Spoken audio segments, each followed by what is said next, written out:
Somewhere between cyberpunk and idiocracy, we're crawling now through the age of advertisements, where personal data is traded like maps, parchment marked gold not buried beneath ancient ruins but stuck to our sleeves, revealing what it takes exactly for each of us to be manipulated into thinking, into buying.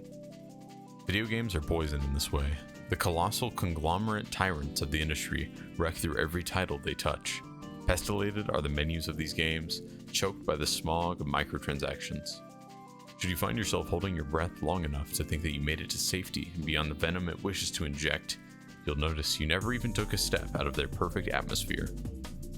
You're made a slave to work in a factory of addiction, where your labor only serves to spit more oily smoke into the sky, and nigh doesn't make you choke. But somewhere else, maybe buried in the soot, you hear it. Behind the groan of the machines begging for your attention is a softness, like the ring of the piano itself, not the strings, or the cleric wind on silence chimes. Something made in bedrooms and rented apartments. Something strange with no lockjaw investors nor banner ads. Some people are making the things that don't need to know you. The kind we had when we were kids.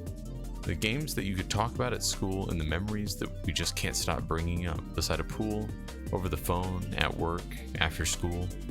This is an introduction to a series about those games. Not the ones we never forgot about, but the ones that you haven't found yet.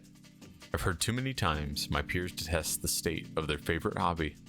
Come this way, and I'm sure your vigor for the art and the game and the memory will return. Each a breath of fresh air.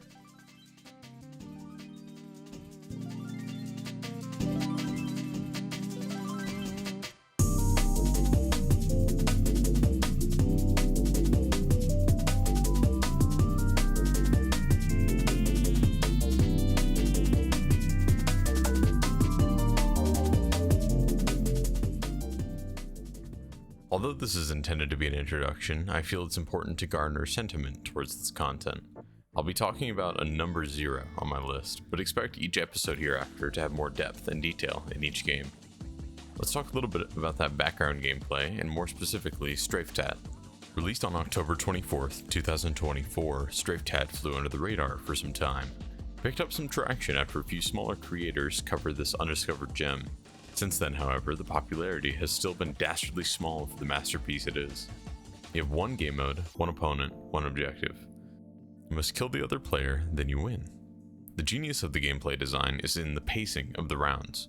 Generally, in this type of game mode, you're incentivized to be campy and defensive to win, but losing has never felt better. It's so easy to find yourself laughing at the lethal comedy stuck at the end of a stick, or propelled through the barrel of a rifle. Whether you die or win, you're at most waiting 3 or 4 seconds until the next round starts, and you have another chance. Playing with style is encouraged by the fluid and fast movement between wall jumps and sliding.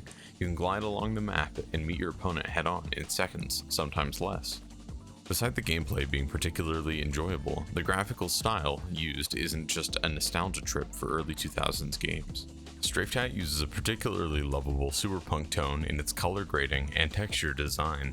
Your character smokes a cigarette and looks like he just finished his third 36-hour shift at the warehouse. Occasionally, some abstract maps are chosen from the pool at random, and even then they fit the style while being unique and juxtaposing some of the other locations.